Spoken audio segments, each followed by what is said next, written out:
Ladies and gentlemen, welcome back to the HGC Western Clash for 2017, our first tournament of the year, although the Pro League has, of course, been running. The first half of which has completed. And I bring this up now because our final match of the night features two teams from the North American region who have faced off before in the Pro League. That time round, it went all 5 maps. Could we have that again? That would be very nice from a neutral's point of view, to have a 5-map finish to the day. It is our last one in the lower bracket round 2. The winner will guarantee themselves a place in the top 4 and move on, of course, for a chance at the grand final still. Who will it be? We're about to find out as we introduce you to the two teams. First up, a team who are synonymous with Heroes of the Storm. They've had a good season in Pro League already. Our first team, a Tempo Storm.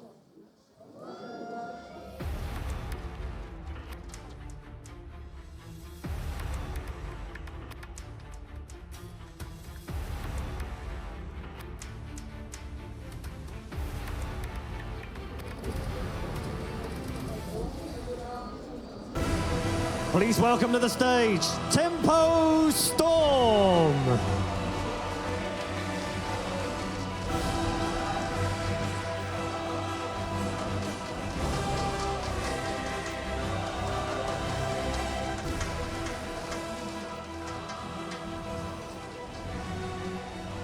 And their opponents, as I said already, they have met before. They were narrowly defeated last time. It was a 3-2, and they will be hoping to overturn that as they head to the stage. Please welcome on stage, Teammate.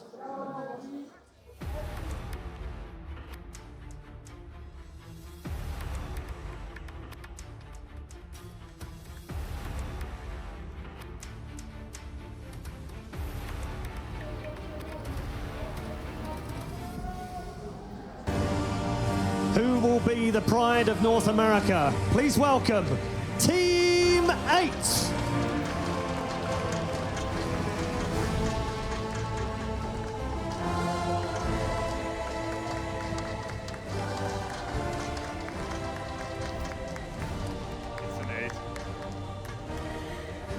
Teammate once again facing elimination for a second time. They've had some success here. They were even able to take a game off of Team Dignitas, but then struggling with some synergy in the game after that. Glaurung mentioned that nerves were a factor for them. They've got a lot of new members here at the international stage, but Grubby, isn't going up against a familiar opponent in Tempo Storm sort of a dream scenario for Teammate here? I mean, I think it is. They already mentioned that they are happy that this is a double elimination bracket. They get a chance to play a match and to measure themselves because they didn't know how strong they are going into this tournament. And Trixler, we look at Tempo Storm. They're coming off of their loss earlier today versus Fnatic, and that wasn't just a loss. It was fairly demoralizing, 0-3, little bit of a stompy series. Do you feel like these are the type of players on Tempo Storm who are able to reset mentally? Yeah, totally. Tempo Storm is a team that has experience in the past. You look at players like Chthon. Chthon has experience. He's been around for ages in esports. You look at someone like Fury. Fury is humbled in almost every scenario. In fact, after they lost, I went up and was like, hey, you doing okay? He's like, yo, we got bodied. Like, straight up, they understand that, they had a bad match, but now it's time to focus on this match. This one's way more important than what happened a couple hours ago. You can reflect later. Well, guys, we've had so much talk about EU versus NA today. So for those people who are at home or here who maybe don't know the evolution of regions, the history of heroes through them, I'm going to start with you, Kaldor. Why is it that we're seeing so much more strength from Europe here at this Western Clash? I actually thought about that quite a bit. I think it's just simply because our region currently is a little bit more competitive. And I ask myself why that is. And the only thing that I can come up with is that with so many countries within Europe, I think you have like a lot of pride within those nations, the way you are having a little bit more competitiveness towards others, and that helps to just like build that scene overall.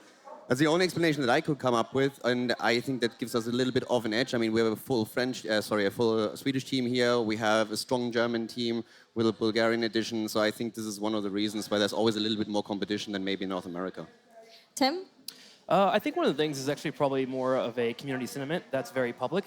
We see a lot of tweets that happens in the North America region, like, our scrims were canceled tonight. There needs to be a little bit more camaraderie between North America and the top 8 teams so they can get better as a region. We're going to look at the battlegrounds, and then Grubby will get your thoughts on EU versus NA. We've got bans on Dragonshire from Team 8. Tempo Storm was going to ban Infernal Shrines. And the first battleground will be Battlefield of Eternity, Ooh. picked by Team 8. All right, Grubby, before we start talking about it, your thoughts on EU versus NA? I mean, I'm not a scientist of the demographics of America, but I have this theory that in order for Americans to perform well in esports titles, there needs to be a financial incentive. This is something that I've seen over the last 15 years that I've been in esports. With a structure being set up like HGC, I feel like that ambition is finally there. I feel like it's starting to happen. Team 8, they didn't exist, months ago. And so I feel like HGC is that opportunity to grassroots it up from the ground. Without that, people just didn't see it as a viable career path, maybe. And now I think it is. And I think we're going to see that resounding over the next few months or years. Yeah, we have seen so much improvement in HGC North America already over the 5 weeks. And Team 8 is a testament to that, not only showing improvement, but just coming out swinging, putting so much effort into how much work they're able to do and get to this point. Being second in the region, even over Gale Force Esports, is incredible. And they know Tempo Storm. They know that this is Tempo Storm's weakest battleground too on Battlefield of Eternity, Tim. Yes, that one and Inferno, actually. So with it being a weak map here with BOE, Team 8 looking to secure a quick win. I believe the record for their match on BOE is 0-4, if I remember correctly. I do believe so, yeah. Wow, which is quite painful to come to. So Tempo Storm better have something up their sleeve, and I hope they've been preparing on this battleground because they obviously need to get a bit better.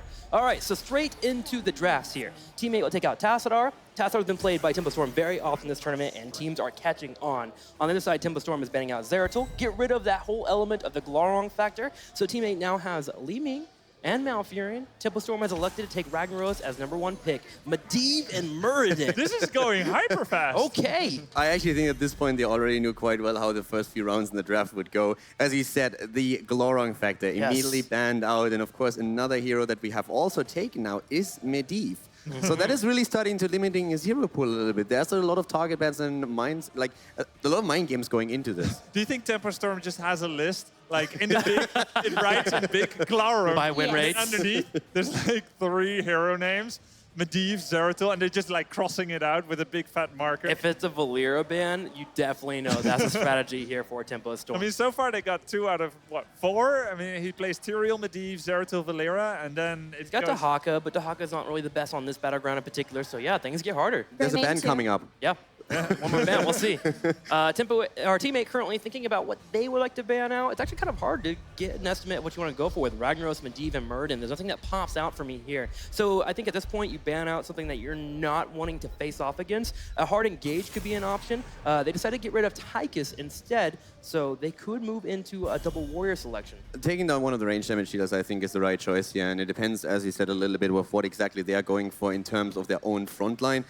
In particular, when you want to run one single heavy tank, maybe with like a melee assassin, then I feel a ban on Tychus is fantastic, since Tychus is even stronger when he's up against like only one tank, just simply because the bigger they are, it's going to take you to shreds. You have to go back if you don't die, and then all of a sudden your entire backline is open. So that's a huge point. So I really like that they're making that ban happen. Yeah, too many make the mistake that, all right, we ban out Tychus if we want to go double warrior, but single warrior is where you actually have the hardest problem with Tychus. So our ban here is being hovered. It's Nazeebo being looked at for Tempo Storm. Nazeebo getting more popular in this tournament, more so for Europe. Teammate has dabbled slightly in Nazeebo, but that will be the selection for the ban here. It's funny because this isn't even a traditional Nazeebo map. He doesn't get a lot of stacks. It's not what he's being taken for anymore. This isn't a particularly long game type of map, and that's what he's also not being taken for anymore. It's simply just the DPS he's putting with his spiders, his poke ability.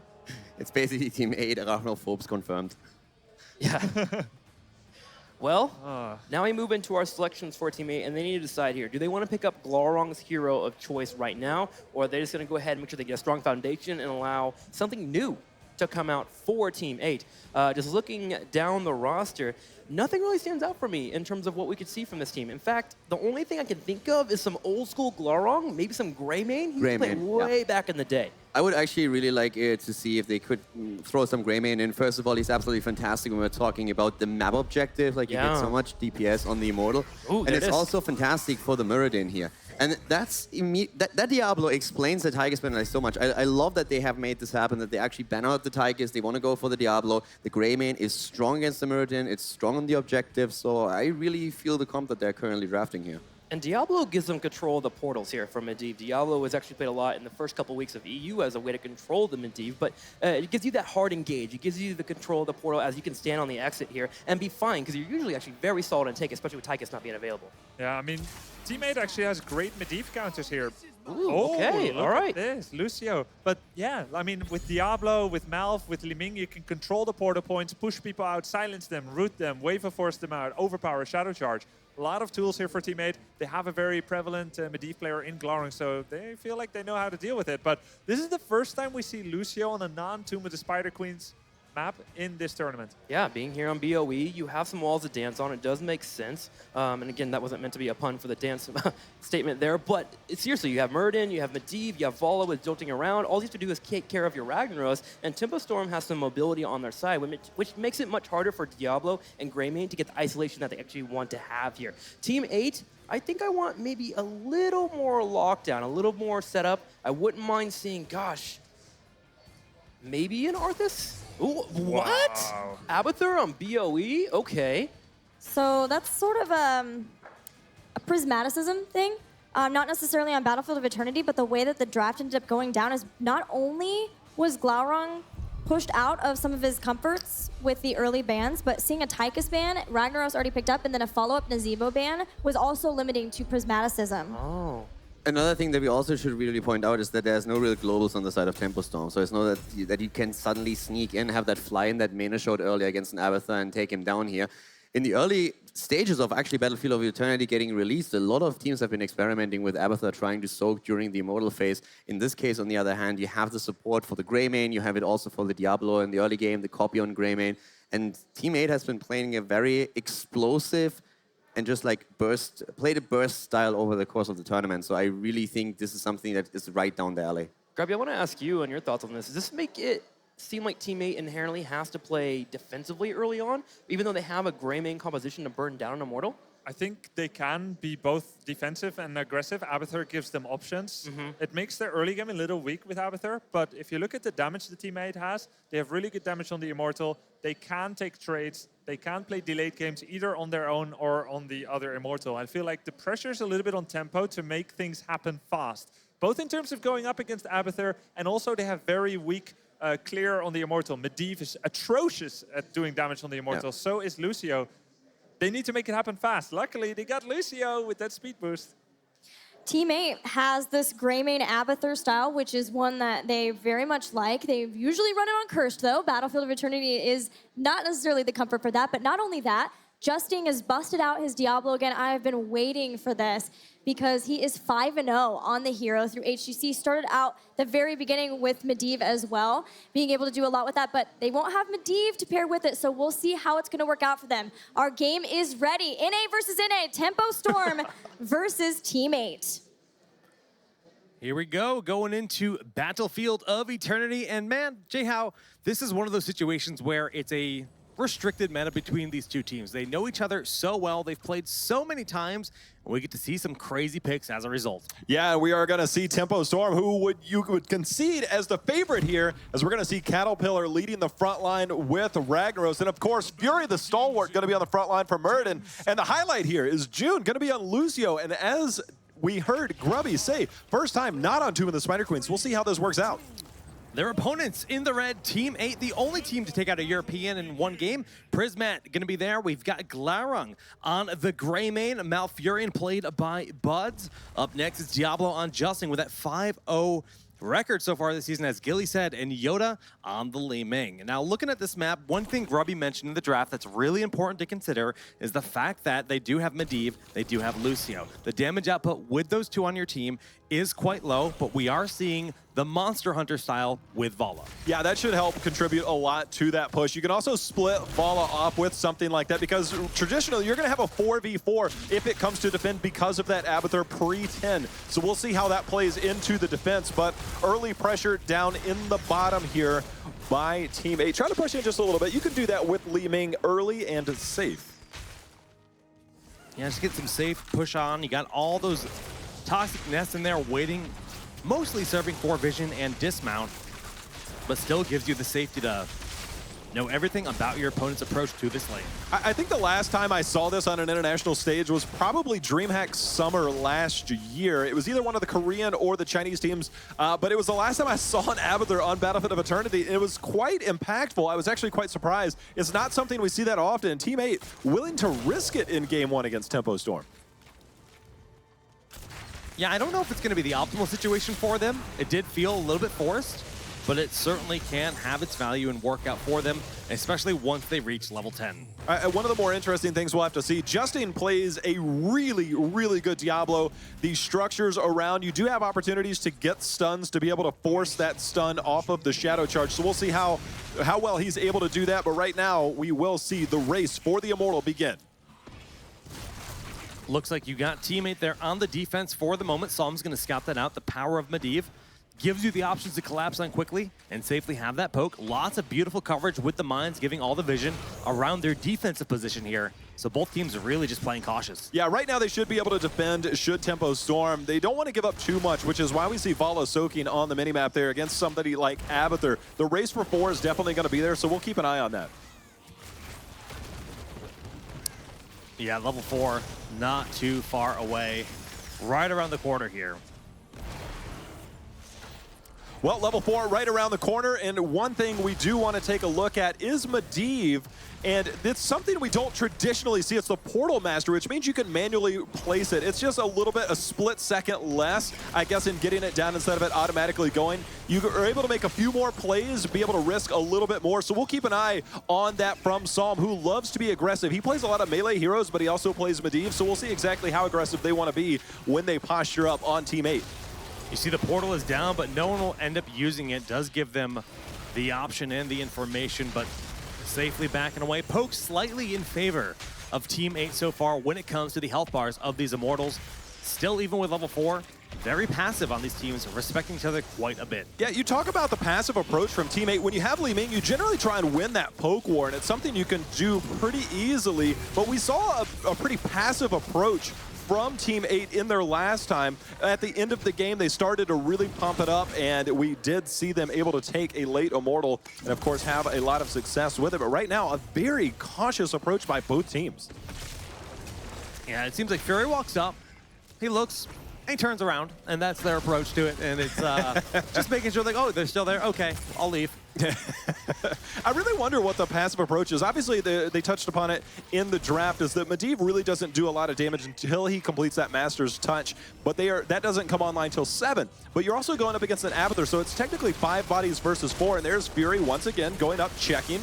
Justin eating a little bit of damage on his way out. Nice force of will there. Yeah. Those are going to be essential here, especially against the burst potential there of Li Ming and getting them out of those hard spots. Slowly but surely, Coffin trying to get some of those hungering arrows onto the Immortal for that big damage. And it's working out a little bit as they are slowly evening the odds. Every time a wave comes down to that bottom lane, they step down, they clear it, make sure that Abathur doesn't get more value as the stun comes down onto Justin. The portal's going in, the roots are down in return. Now you see 3, there's 4. They're going in on Diablo, who's trying to walk away. It seems like he's going to be trapped in there. Charges his way out, somehow alive, but he is going to be first blood as Diablo goes down. Yeah, Coffin got that last auto attack, but the halftime show was commenced, and this is great here for Team 8. Even though they just lost a hero, the boss is on their side to just focus down, and Yoda can get a lot of safe poke here. You've seen Glau with that Abathur hat getting a bit himself. Yeah, it's going to be a very poke-centric, but the thing about this is one of the key strengths is there's the manual portal again. Glaurung going to be the second to fall. Huge, huge value there with that portal mastery so far. Look at the health bar of the Red Immortal. Coffin by himself just shredding through it with that Monster Hunter, and they will end up picking it up with that defense of the rest of the team. The power of Monster Hunter Vala. Yeah, I want to go back and touch on the part about they are just sitting there eating everything Li Ming threw out. Because it's just Li Ming getting that poke in, the power of Lucio, he is passively healing so long as he has it turned that way, non-stop. So you can sit there and eat all of that damage. It's one of the huge bonuses of having Lucio when it comes to these poke wars. Yeah, Lucio's just going to get so scary in the late game. I mean, this isn't one of those super tank-heavy compositions that you might think of or theorycraft with Lucio. We still are very new as to where this hero will stand in the meta. I mean, As mentioned, this is the first time we've seen him on this map, but so far, this calm, collected play we're seeing here out of Tempo Storm working out nicely for them with the Lucio. Yeah, so far so good. They weren't able to push in too much, but they actually did get quite a bit of value there on to that fort.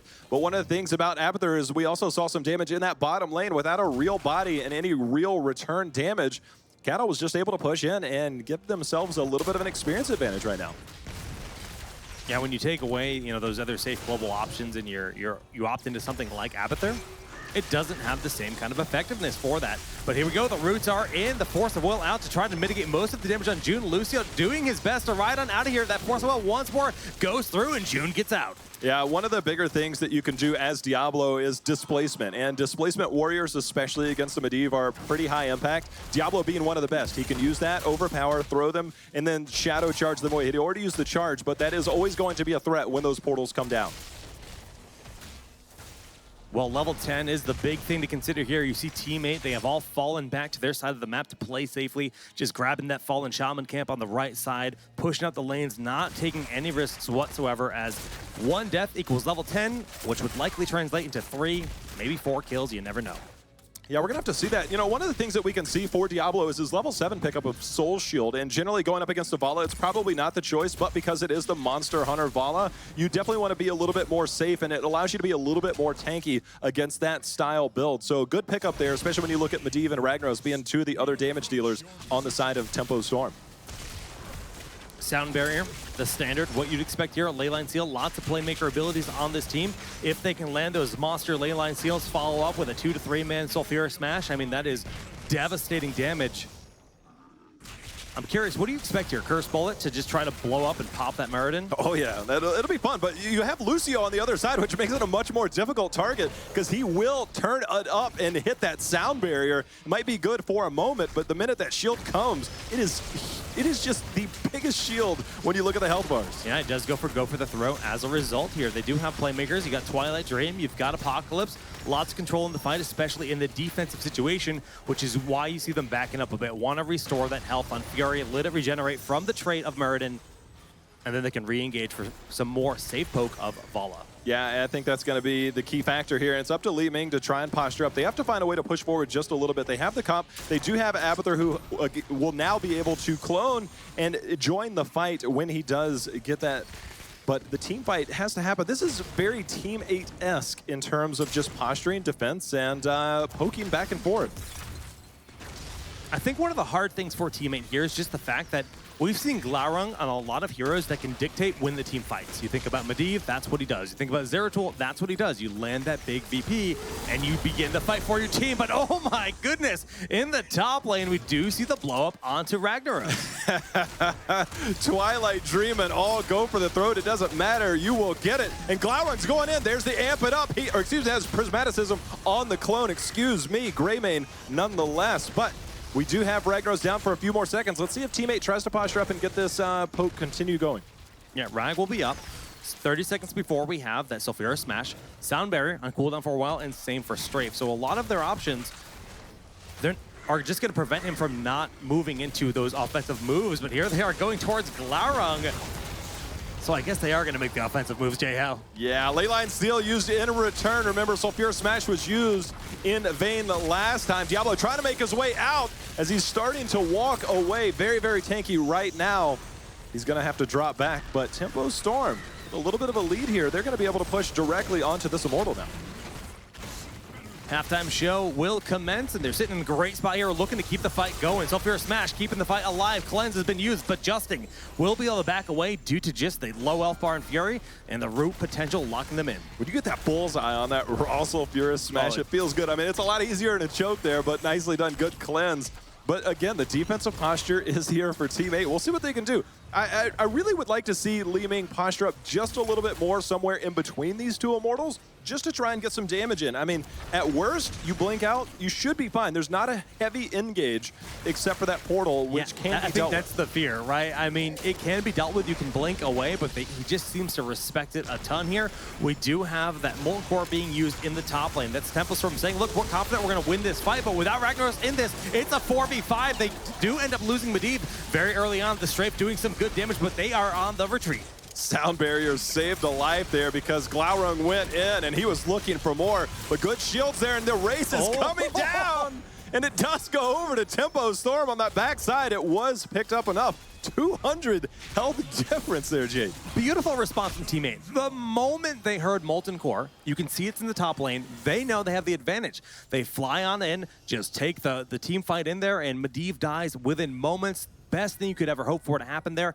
If they had gotten that Immortal, this would be phenomenal for Team 8. However, it's not the biggest of deals. They may end up losing a 4 at most in this top lane with a split push, but that's not the end of the world. Yeah, Abathur is hiding back there. 13 going to be picked up, and Team 8 going to have to rotate up. They don't want to give up too much. The Immortal, they don't want to give up too much in that top lane. The Immortal already down. We'll see how quickly they are to respond. It looks like they might actually be looking for a flank. Nah, they're just going to play it safe right now. All right, well, looking at the talents here so far in this game, pretty much standard stuff as what you would expect outside of the Medivh portal at level 1. Actually, he's full-on portal build. I mean, Raven Familiar, you've got Mage Armor, you've got the whole deal here. So looking to just utilize that momentum as much as possible. And it's really cool to think about Lucio Medivh. Yes, there's a lot of harmony because Lucio does not have that burst sustain outside of his ult, and you need the Force of Will, but they actually give your team more mobility options than just about any other hero could imagine. When was the last time we saw no Master's Touch at 7? I don't know. But it's unique. It's unique to say the least. They're just not relying on anyone but Vala for that damage when it comes to the fight, and they're just purely playing the objective. So I guess I get it, but... The teammate pushing down here on the bottom. Experience relatively even. As you can see, Greymane clone going in, try to put some damage onto that fort. They'll back out. They should start to prioritize their camp here as the Immortal will be spawning soon. There's the timer, 25 seconds away. Solemn gonna scout that out. Remember, they can cover a lot of distance with those portals. They might not make it there, but it is a very scary threat. Yeah, they keep the pressure on. They're actually gonna get the bottom fort here in this moment where they're actually grabbing the Khazar camp. You can see should have just a little bit shy of the DPS with the Hungering Arrow on cooldown, but it is insanely vulnerable in this moment. Top has Merc camps pushing on in, and of course this Fallen Shaman camp. If it's not destroyed quickly, it will take this fort out. Well, friendly side spawns on the Immortals. You can see instantly using that portal to cover the distance, trying to win that race. And right now, they are going back and forth, and Vala is helping to rip through that Immortal as we are going to hit that halftime with Tempo Storm with a slight lead. Yeah, Vala's done about 48,000 in siege damage. Ragnaros has far more just because the lane clear gives him it, but it definitely has been a good bit of immortal damage from the Vala throughout this game. Well, the defensive posturing, once again, as we see the Abathur Mines will be covering a lot of those flanks. We'll see how much they just push in here as Cawthon just looking for ways to get that Hungering Arrow off. As you can see, it's continuing to poke through. Lots of safe poke, but very patient, passive play from both of these teams trying to find that moment. Glaurung is presently in the bottom lane getting the soak for the team. Abathur is in an insanely safe position also, because with those forts down, he's not feeling willing to stay out on the point. You never know when someone's going to come out of a portal and just blow you up with that super tiny health bar. And with Abathur not in the lane, they're losing out on that global soak quite a bit unless he's in this hat form. Yeah, you're 100% correct. I mean, you would think that you would find ways to get that advantage because 16 is going to be here earlier for Tempo Storm before it gets here for Team 8. They might have to concede a little bit in the fight. It's a huge power spike as well for Team 8, and I don't know if they're going to be able to obtain that in time. They are trying to poke in the meantime before 16 comes on. Yeah, Tempo wants it. Vala is not here, so they cannot engage immediately, but now that 16 is locked in, Vala is on her way. Once Cawthon arrives, they should just look for the fight. Glaurung almost has the bottom fort down, though, so 16 should be here soon, but it looks like it's going to be too late to defend this objective. Leyline. Oh, Leyline's captured 2 members. Let's see if we have any type of follow-up. Justin going in. They've targeted Fury. Not able to get that clone. Excuse me, that again is the clone there. But the portal, just disengage. We won, walk away, continue to play the objective, win the game. Simple and clean, Jay How. Very passive play from both these teams. I mean, that is just the nature of the beast here. We've seen 3 to 2 kills. Definitely have seen less kills in games before, but no one's willing to take even the slightest risk, considering this is an elimination match. And beyond that, the team that wins the series is officially the #1 team of North America in this regional. These Force of Wills are so perfect right now from Psalm the minute that charge went in, because we do see devastating charge from Diablo. So every time he slams somebody into that wall, he does % damage to their max health. But when you're shielded, you take 0 damage. Feels good, man. Feels real good. Or feels nothing, man, more like it. Okay, Diablo going in, Justin with the flip, but Cattle trying to make something happen here. Lots of DPS, does still have that Sulfurious Smash as an option here for Justin. Won't even need it as they do get the CC and the kill. Yeah, I mean, just so much going on there. The synergy with Lucio and Medivh going right after.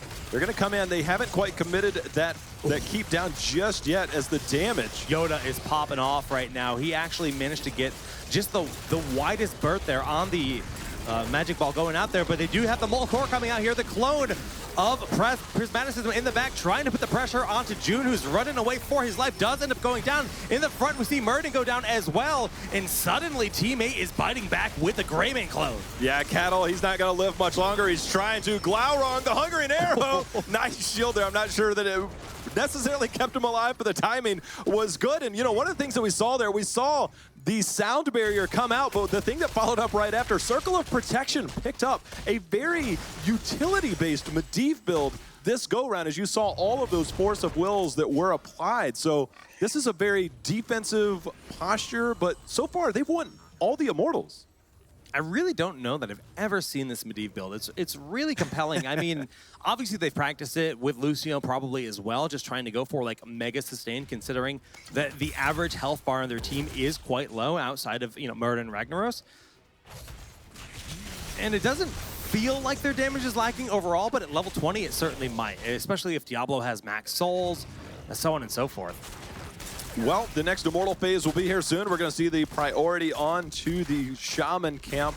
Should be able to fall back for Teammate to do the same and mirror that. But will we have another poke-oriented phase? It starts to really amp up for Team 8. We do have that extra magic missiles with Mirror Ball from Li Ming and Executioner as well for Glaurung if they do have to take a fight. So going into this fight, the one thing that has to be considered for Teammate is we need to make sure our bottom lane doesn't get pushed out too fast because that keep is vulnerable. So they don't want it to straw out too long. Abathur can deal with it somewhat, but again, that has to maintain a presence in the fight if we do see the pressure coming in from Tempo Storm.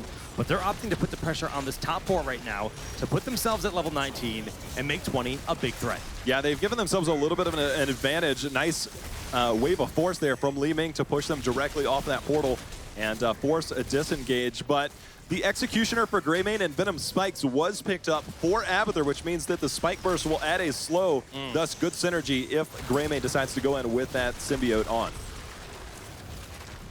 Yoda still hasn't found too much poke yet, been playing with the team, making sure to just not throw it, not get caught out of position by that portal, as we mentioned. Glau has moved down to bottom, so this gives Tempo Storm a moment to try to find the fight and make something happen. Murden taking huge damage. Fury gonna get the Leyline Seal to help him get out of a bad spot, but no seclusion, no follow-up from that. Pretty much a wasted ult. Yeah, I mean, they actually found themselves on the proper side. They swapped sides momentarily, but no real follow-up. Again, you got to rely on following up on the ley line or some type of CC to really get value out of that Sulfurious Smash, or at least be most efficient with it. And so far, they haven't had the coordination there. But portals continue to be a threat. They're going on the backside. Yoda has been stunned. Oh, Yoda is going to... Oh! He has, like, no help. The Strafe will finish him off, but in the backside, we see, the Force of Will keeping Psalm alive for a little bit longer. Not going to be enough. 1-for-1 in the trades. Right now, the Diablo is the focus target here for Coffin Luck there. The break it down being used very late in the fight. Is it enough to find a kill? Matt Fury has so much healing. Wow, those shields just allowed them to push directly in. It didn't get a follow-up, but they're instantly turning towards their defensive posture. But that Khazra camp pushing in the top. We're going to see if we get a re-engage again. Abathur does kind of make this a little bit different without Yoda, though. They are missing a lot of damage and a lot of poke. Dude, the level 20s around the corner. They've got Mercenaries in the top lane. Like, Team 8 seeming to be losing the objective in the top of the game and losing their structures. But at this point, I mean, they're looking scary, and 20 is going to be so good for them. Yeah, right now, Tempo Storm recognizes a little bit of backing on the side of Team 8. Obviously, they want to get 20, so they're pushing in. Again, starting to obtain that lead on the Immortal. Right now, seem to be in the lead, but 20, Jake, about to be online for Team 8. Let's see if they try and take advantage of that. You know, Dred's been talking about this all weekend. Hard and focused on Malfurion becoming the go-to for North America and will be more prominent in the next patch. I love that. You saw the impact that last fight. Now we've got Bolt here. We've got Repulsion for Li Ming. Hive Mind there on Abathur. Hunter's Blunderbuss. I mean, oh my goodness, that's such a good talent, especially on this map. It is. The portal comes in directly onto that Immortal, but Fury, he's had to use Avatar. The Twilight Dream has gone off, but Force of Will and the portals once again allow for an easy disengage as we see the clone on Greymane will expire here soon. Make it another 5-on-4. Yeah, can they race this? I don't think they don't even think that they can. Tempo Storm, oh, Coffin just gets popped. And there goes Lucio as well. Team 8 just shredding through 2 of the players, and Cattle is next on the menu. Yeah, they're going. Well, actually, they're going to drop back. They got to make sure that they win this. Molten Core. They're going to see if they can use Molten Core to finish off this Immortal. The damage is on. The race is there. I think it's going to be enough. They even used it. Drop the hammer. Sulfurous Smash to seal the deal. Worked out well there. That's a full 2-minute cooldown for the Ragnaros to use the Molten Core, but when you have this objective on your side, that's not an issue. 60-second heroic? I will gladly throw that thing down on the Immortal. Bigger shield, they are going to be 2 members down, so this won't get the most value, but controlling that objective when you are down 2 members, not too shabby. Yeah, I mean, this basically means that Team 8 cannot capitalize on the situation where they are ahead. Level 20 is now being locked in here on the side of Tempo Storm, which is a big relief for them. They're already pushing up the bottom lane, waiting to grab that Khazra camp because they know that has to be responded to immediately as the bottom keep is very vulnerable, and they get 1 keep tower in the top lane. Fantastic. Medivh opting to go Guardian at 20, which means he will clear minions pretty quickly if needed. So again, a Medivh build, very untraditional, I think, from what we typically see. They grabbed a camp, used a portal, back out. They don't want to do anything risky with this, and yet they have somehow managed, despite losing that last team fight, despite having 3 less kills, have won every single Immortal. That's Monster Hunter Vala, man. It's such a powerful, powerful poking tool for your team. I mean, yes, when you do have Mirror Ball from Li Ming, it works great, but Yoda has been playing very passive, which I think is totally warranted, but not getting that same kind of poke. The hero damage on the side of Team 8 should speak volumes, but on the side of Tempo Storm, Ragnaros leading the way, they're basically doing what needs to be done to win the game. Very Tempo-esque, yeah, if I do say so. Look at that, 31,000 for Ragnaros. He is #1 on the side of Tempo Storm, with the next highest being 17K as Muradin. No magic touch, I mean, just basically don't have that DPS with Medivh. Look at the other side, 70,000 for Li Ming. I mean, that dwarfs pretty much the whole team of Tempo Storm. All right, Team 8 grabbed their Shaman camp early. That's going to be cleaned up. They're going to be forced to rotate to the bottom. With Abathur, it does make it a little bit easier. They don't have to put as much focus. They definitely have time to do that as we see Glaurung and team. So basically, it comes down. Both teams, even talent tiers, the next Immortal phase, where will they spawn? Who's going to be the first to blink in this standoff that we've seen so far? 24 minutes in. It doesn't feel like 24 minutes, but a lot of structure still standing. The passivity, man, it's real. I'm curious what kind of impact the Lord of Terror is going to have in this fight, too. That's another big resource for Diablo to be able to go in there, stay alive for a long time, land that Monster Apocalypse Twilight. Teammate, we haven't seen the Mega Wombo be a thing yet, but that's why you see Tempo so afraid to go underneath that Immortal with that Wombo being a threat. The posturing, this is very reminiscent of what we saw Team 8 before on this Battleground in particular. They have the posture, they have the positioning that they can use for Li Ming, but we see a little bit of aggression there. Justin, again, the devastating charge is completed. So every time they go in, that is a big chunk of damage that will be going down. They step through the portal, each throw it, either a auto attack or a skill shot onto the Immortal and walk away. I mean, Passivity 2017 /NA Games. When was last? Oh, there we into the wall, and you can see that goes down. Force of Will going to keep Fury alive and plenty healthy. He has plenty of tools to be able to keep him alive. Abathur has been cloned. They're going in. Cattle, let's hit the beat as it goes down, and now we see Prismaticism on the clone trying to hit that back line. not able to get any kills, but on the other side, Glaurung has his hands full with Fury. Force of will really making the plays happen here, and you see Fury just managed to sustain through that also. A leyline seal was the determining factor to allow them to at least deal with the clone easily and make it a non-issue, but now the Hat's just back in full force. You see this, the healing totem down there trying to keep the Amp Dream alive, and the poke resumed, but no one ended up dying, and nearly every heroic ability was used. Except Twilight, that's a big one to have up. Yeah, so Furious Smash, we'll see if they can get a follow-up on that, you know, the whole time. Is that occasionally Abathur will be able to throw a symbiote onto a minions to get a little bit of push, but again, with Medivh, we saw him on the minimap. He just went back with that level 20 talent, instant clear of the minions, makes it a super quick cleanup. Yeah, really good resource for them. I mean, they need that lane clear. It's absolutely desperate for them to push it out, especially late game here on this map. But Glau now going to grab a camp here in the bottom, trying to press that issue, keep them split as often as they can, but neither of the keeps are really at risk of a push-in right now from either lane. All right, Abathur clone back online. Lucio's back online here in just a moment with his heroic. The continued poke as we see Li Ming starting to posture up once again, trying to just throw some damage out, at least keep tempo somewhat weary of that rotation. Again, the portals are so threatening. We already saw what happened once the Yoda. He's probably got that in the back of his mind right now. Fury just looking in the charge forward. We do have the Force of Will very quickly. Ooh, the orb from Li Ming barely missing on Coffin Luck. That could have spelt disaster for that quick kill, but unable to get the hit.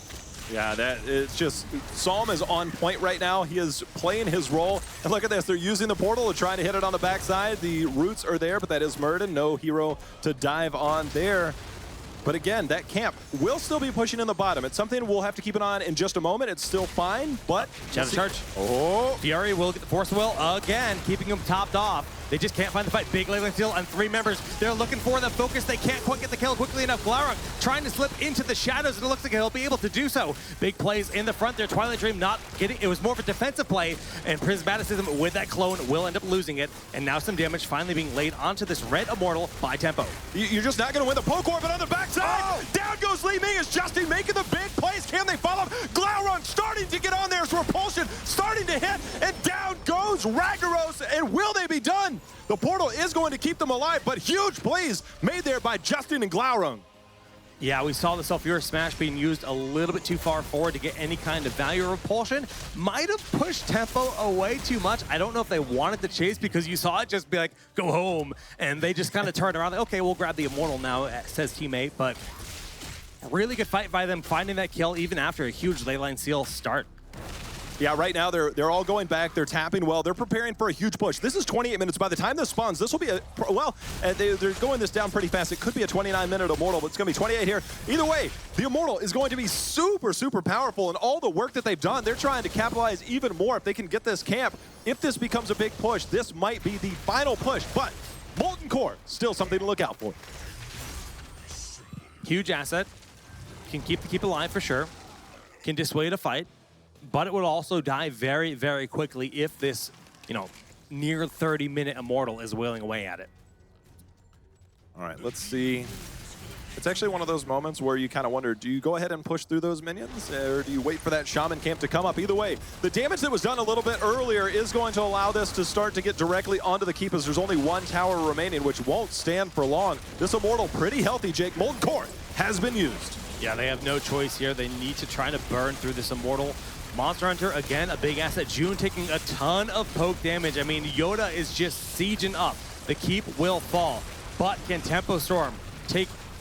Will they take core damage? This Immortal's still going to have a ton of HP, and they're going to look to press the issue on the side of teammate. Core damage is basically a foregone conclusion. The shields are finally down. It's going to be moving in. There's the portal, a huge leyline seal, as Glaurung has been singled out. Justin trying to make plays as he goes in. APOC hitting nobody. But right now, there it goes, the Twilight Dream. Yeah, 3-man Twilight Dream. The Immortal just shredding through it, and everyone on teammate has swapped their focus to the core. Prismat on the clone. Yoda in the back. Team 8 will take game number 1 over Tempo Storm. It's nice that you won the fight, but that Immortal's so strong. Just hopped right onto the core and took it down.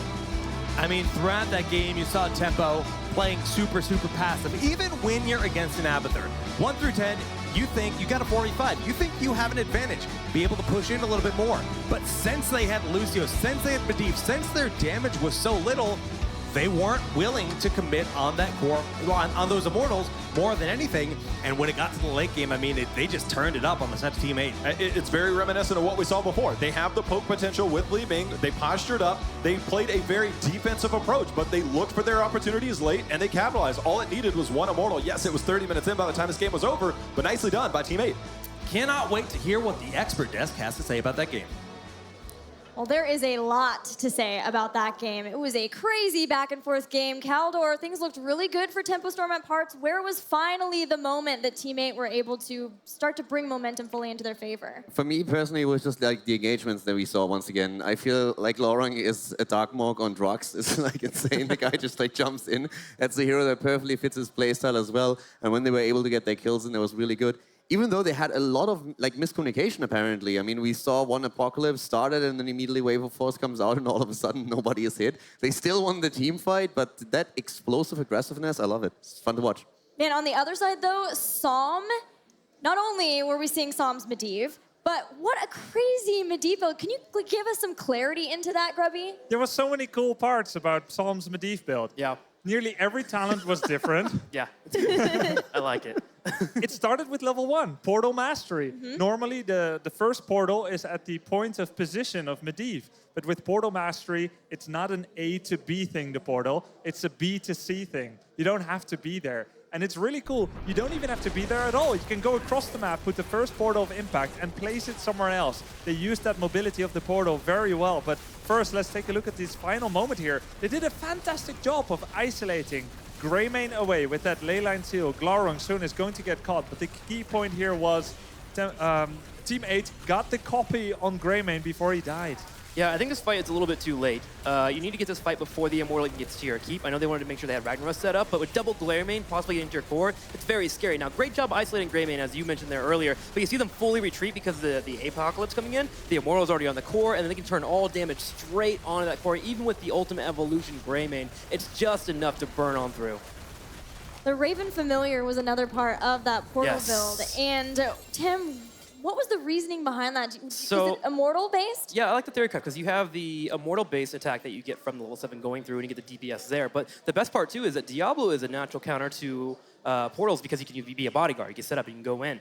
The idea that you can just portal in and put extra damage on Diablo when you come out, plus the damage you're initially going to have, is a very cool concept that, although it didn't pan out all the time there for that matchup, you can see Diablo playing much safer than he normally was. I actually feel like that match was incredibly even towards the late game until Justin made the very cool heads-up play of understanding, okay, Vala's never portaling through. Let's just do a quick rotation, pin her against the wall, get a couple of kills, and that's what put them in a spot to get momentum and win the game. It just felt in general at the beginning they had a little bit of problem with this like adjustment that we saw from Tempo Storm, and once they really figured out how exactly to play it and how to make the engages happen, that's really when the momentum shifted in their favor.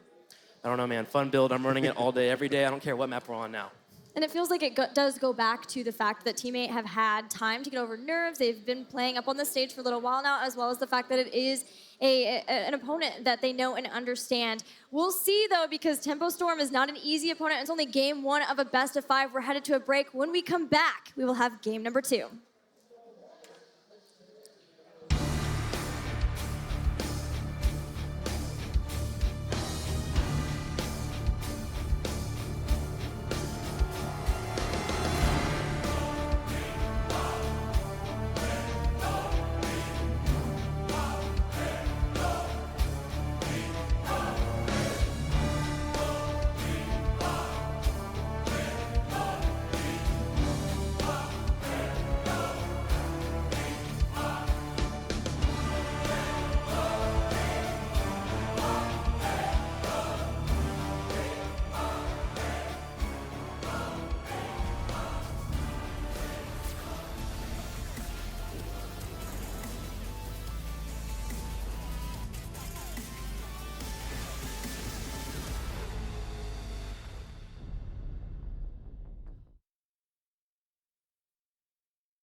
Hold on to hope. It will not abandon you. The eternal conflict continues between the forces of good and evil.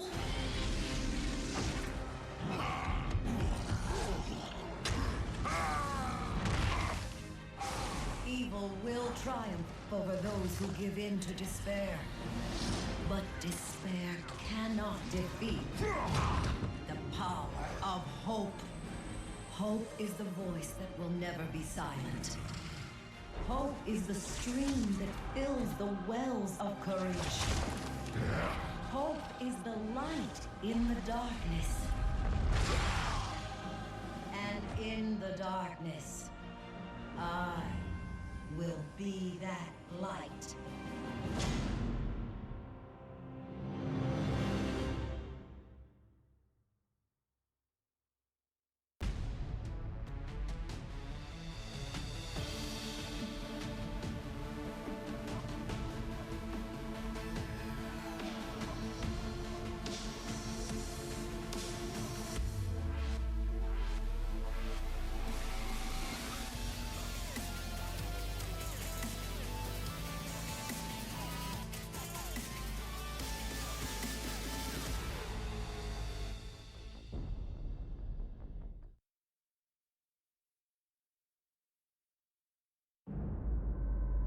In the beginning.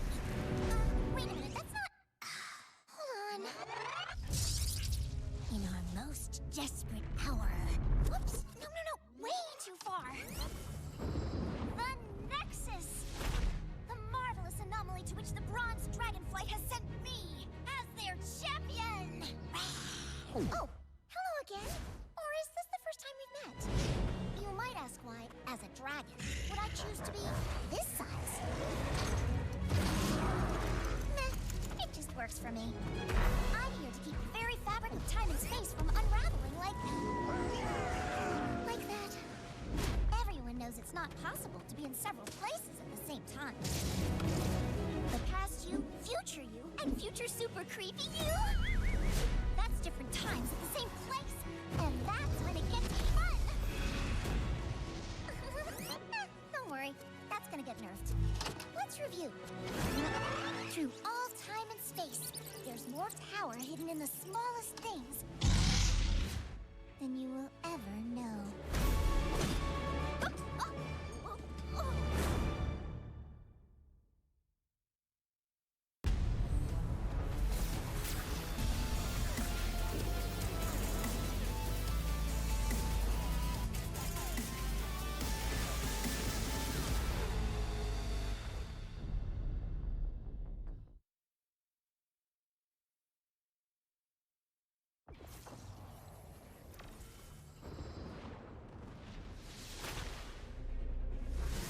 Experience has taught the Protoss that when we do not fight together, we die